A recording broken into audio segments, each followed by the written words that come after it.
हर हर महादेव, जय भोलेनाथ। दोस्तों आपके अपने चैनल राधे श्याम में आपका बहुत बहुत स्वागत है। तो दोस्तों, जो पूरे महीने का व्रत कर रहे हैं तो उन्हें पूर्णमासी के दिन भी व्रत करना है, क्योंकि पूर्णमासी के दिन ही व्रत हमारा पूरा संपूर्ण होगा। उस दिन हमें कुछ दान दक्षिणा करके या फिर घर में कुछ पूजा पाठ करवा के फिर अपना व्रत दूसरे दिन खोलना है।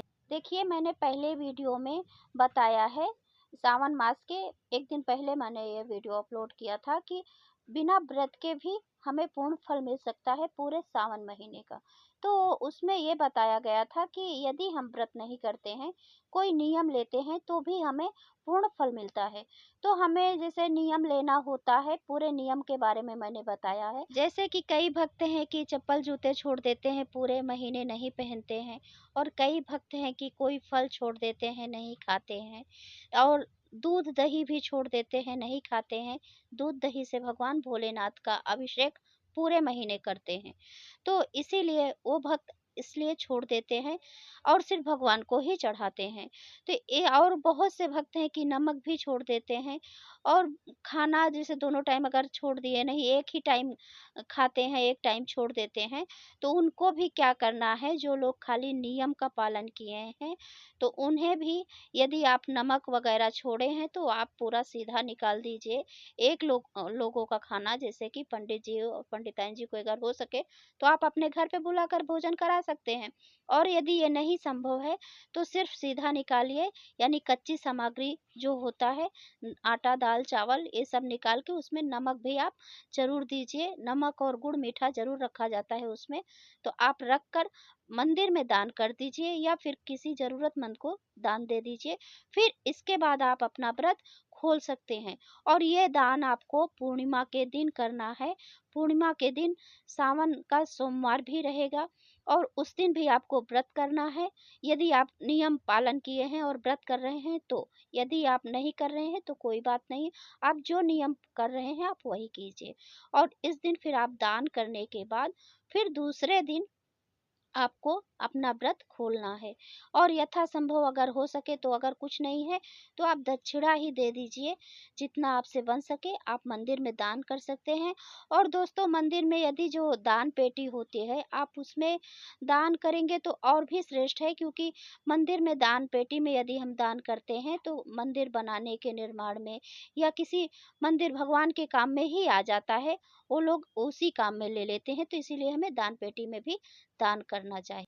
दोस्तों, सावन सोमवार सावन मास का चौथा सोमवार है, और 12 अगस्त 2024 को रहेगा। यदि आप इस दिन शिवलिंग का अभिषेक, पंचामृत या रुद्राभिषेक करना चाहते हैं तो आप ब्रह्म मुहूर्त में, अभिजीत मुहूर्त में या प्रदोष काल यानी गोधूली मुहूर्त में जलाभिषेक कर सकते हैं।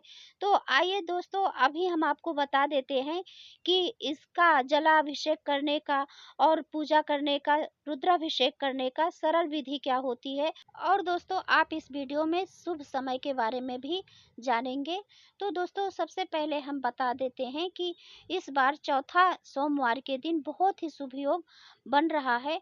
तो दोस्तों, यदि हम किसी भी शुभ योग में पूजा पाठ करते हैं, शुभ मुहूर्त में पूजा पाठ करते हैं, तो हमें बहुत ही शीघ्र फल मिलता है, और हमारी मनोकामना बहुत जल्दी पूर्ण हो जाती है। तो इस बार एक नहीं दो दो शुभ योग बन रहे हैं। तो 12 अगस्त 2024 को चौथे सावन सोमवार के दिन दो शुभ योग बन रहे हैं। पहला शुभ योग प्रातः काल से लेकर शाम 4:26 तक रहेगा। उसके बाद से ब्रह्म योग प्रारंभ होगा। इसी के साथ ही चौथे सावन सोमवार पर स्वाति नक्षत्र प्रातः काल से लेकर सुबह 8:33 तक रहेगा। फिर विशाखा नक्षत्र प्रारंभ होगा। तो इसी शुभ योग में हमें रुद्राभिषेक करना चाहिए, और रुद्राभिषेक करने से हजारों गुना ज़्यादा फल मिलता है यदि हम शुभ योग में रुद्राभिषेक करते हैं। तो दोस्तों, ज़्यादा नहीं, हम घर पे अपने हाथों से कैसे रुद्राभिषेक कर सकते हैं, ये आपको मैं आज पूरी विधि बताने वाली हूँ। और सामग्री क्या रहेगी आप ये नोट कर लीजिए। भांग, धतूरा, बेलपत्र, दूध, दही, घृत, शहद, चीनी, अनार, ऋतुफल, भस्म, चंदन, सफेद फूल, जल का पात्र, गंगा जल। और भोग लगाने के लिए आप सफेद मिठाई ले लीजिए, और या फिर नारियल ही एक ले लीजिए, भोग तो ज़रूर लगाना ही चाहिए। और दोस्तों जैसे वस्त्र के लिए आप अगर हो सके तो वस्त्र ले लीजिए, अंगोछा वगैरह, यदि नहीं है तो आप कलावा ले सकते हैं, कलावा भी भगवान को अर्पित करेंगे। और या फिर 2 जनेऊ ले लीजिए। अब दोस्तों शिवलिंग को उत्तर दिशा में स्थापित करके पूर्व में मुख करके रुद्राभिषेक करते हैं। आप उसी प्रकार से बैठ जाइए। शिवलिंग यदि आपके घर पे है तो अपने घर पे भी अभिषेक कर सकते हैं, या फिर आप मंदिर में भी जाकर अभिषेक कर सकते हैं, या फिर आप पार्थिव शिवलिंग बनाकर अभिषेक कर सकते हैं। पार्थिव शिवलिंग बनाएंगे तो अति उत्तम है। तो आप पार्थिव शिवलिंग भी बनाकर पूजा कर सकते हैं, अभिषेक कर सकते हैं। तो दोस्तों आपको सबसे पहले जल से या गंगा जल से भगवान का अभिषेक करना है। फिर उसके बाद आप पंचामृत से अभिषेक कीजिए। फिर इसके बाद आप दूध से अभिषेक कीजिए, दही से अभिषेक कीजिए, घृत से आप अभिषेक कीजिए। फिर उसके बाद आप शक्कर से अभिषेक कीजिए, फिर शहद से। ये पांचों चीज अलग अलग करके आप जरूर चढ़ाएं। और यही यही पांचों चीज आप साथ में मिलाकर पंचामृत बनाकर भी अभिषेक करें। और लक्ष्मी प्राप्ति के लिए हमें गन्ने के रस से अभिषेक जरूर करना चाहिए। यदि आप अभिषेक करने के लिए बैठे हैं तो आप जरूर गन्ने का रस का इंतजाम करके आप उसको भी साथ में लेकर ही बैठिए और उसको भी अभिषेक करें।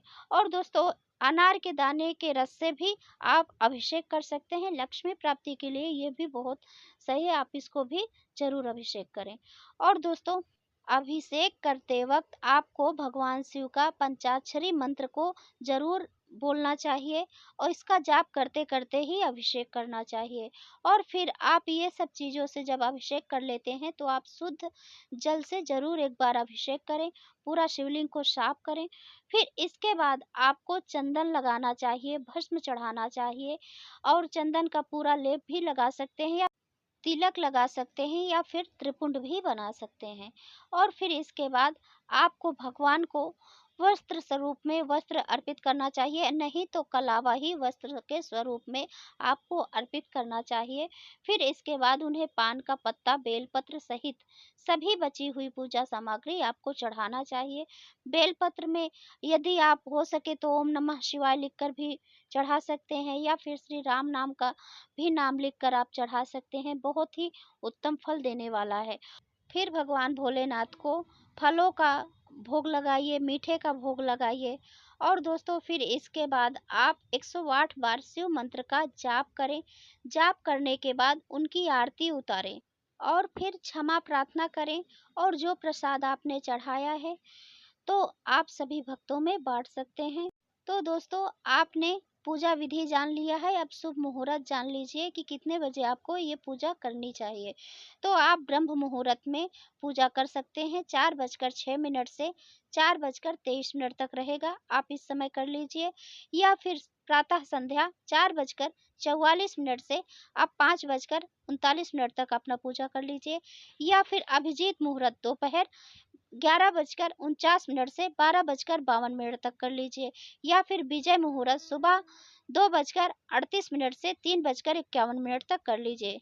या फिर आप गोधूली मुहूर्त शाम 7:30 से 7:25 तक आप अपना पूजा कर लीजिए। दोस्तों सबसे अच्छा अभिजीत मुहूर्त है। मुहूर्त तो सभी अच्छे हैं, मतलब इस समय में दोपहर का टाइम रहता है, जैसे आपको समय मिल गया तो आप कर लीजिए, क्योंकि सुबह सुबह इतना जल्दी सबका नहीं हो पाता है। तो आप अभिजीत मुहूर्त में कर लीजिए, या फिर आप गोधूली मुहूर्त में शाम को भी प्रदोष काल के समय में भगवान भोलेनाथ का भी पूजा अभिषेक कर सकते हैं। अब जानते हैं कि हमें शिवलिंग पर जल अभिषेक करते वक्त, पूजा करते वक्त क्या गलतियां नहीं करनी चाहिए। तो पहला है कि शिवलिंग पर जब भी आप जल चढ़ाएं तो हमेशा दाएं हाथ से ही जल चढ़ाएं और बाएं हाथ को दाएं हाथ से स्पर्श करें। और शिवलिंग पर कभी भी शंख से जल न चढ़ाएं, और शिवलिंग पर जल कभी भी एक हाथ से ना अर्पित करें, इतना जरूर ध्यान दें। और जल चढ़ाने के बाद ही हमें बेलपत्र चढ़ाना चाहिए, ये बात हमेशा ध्यान रखना। और दोस्तों बेलपत्र चढ़ाने के बाद ही अधूरी परिक्रमा की जाती है। तो दोस्तों ये थी आज की वीडियो। यदि आपको ये वीडियो अच्छी लगी हो तो लाइक और शेयर ज़रूर करें और चैनल को सब्सक्राइब करें। दोस्तों यही एकमात्र ज़रिया है जिससे मुझे पता चलता है कि आपको ये वीडियो अच्छी लगती है। तो वीडियो अच्छी लगे तो लाइक तो ज़रूर ही कीजिएगा। अब मैं मिलती हूँ अगले वीडियो में, तब तक के लिए नमस्कार।